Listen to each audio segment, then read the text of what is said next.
Olá, então hoje eu vou conversar com vocês um pouco sobre a semântica formal, ou como é conhecida, né, em alguns textos como a lógica semântica. Basicamente, pessoas, a linguagem, né, da semântica formal, ela pode ser definida como uma interpretação lógica dos estudos semânticos, a interpretação do signo para a realidade, né? A gente pode até falar que dentro dessas linguagens naturais, das linguagens formais, né, dando a conceituação e a observação desses símbolos formais. Cada símbolo, só para vocês terem, só para a gente ter uma ideia, né, cada enunciado, cada conversa é formada por um grupo, um conjunto de símbolos. E esses conjuntos de símbolos também têm suas regras de formatação, né? E aí essas regras podem ser caracterizadas como cadeias de características e os símbolos com formatos bem formados. E a essa regra de transformação, ela vem sendo adicionada e transformada às sentenças de acordo com o que é enunciado e a cultura do ser, né, altera esse signo e esse significado. Percebe? Deixa eu fazer uma correlação bem interessante. Um autor linguista, Bakhtin, ele afirma que quando o locutor, quando eu estou enunciando, quando eu estou falando alguma sentença, né, verdadeira ou não, esse ato de falar, eu expresso os signos e esses mesmos signos estão sendo alterados pela cultura do meu ser.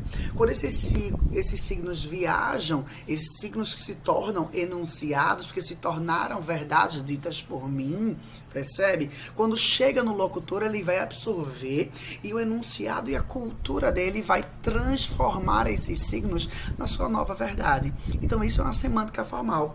São valores e verdades de várias sentenças diferentes que podem ser argumentadas e irão depender do significado do exemplo prático que eu dei agora, né? E já, né, e dentro desse processo, né, existe a necessidade dessa transcrição, a necessidade dessa estruturação significativa.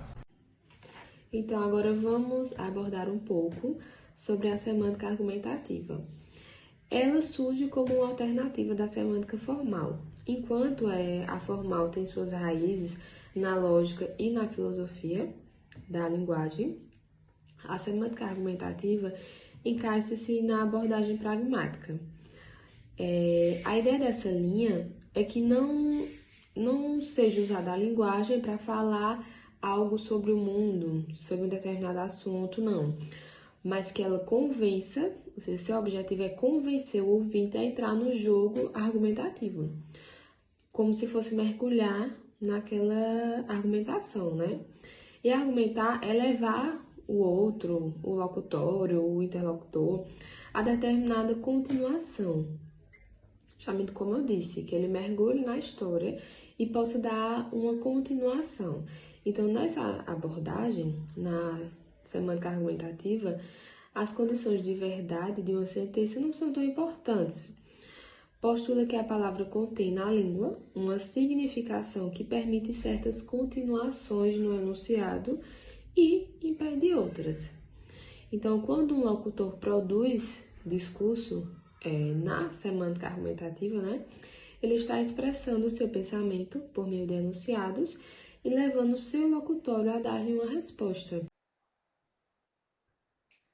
Bom, falando agora sobre a semântica cognitiva, ela é uma semântica que opõe-se à centralidade, é um modelo de abordagem funcional que opõe-se à sintaxe gerativa e à semântica formal.